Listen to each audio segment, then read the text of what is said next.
కంటరాలిన కన్నీరు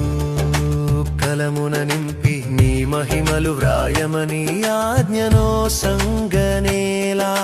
వ్రాసినా అది చూడకను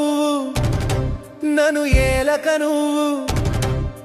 నీ కనులు మోయనేలా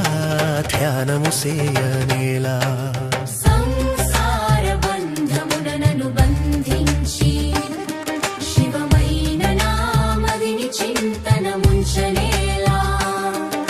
సర్వం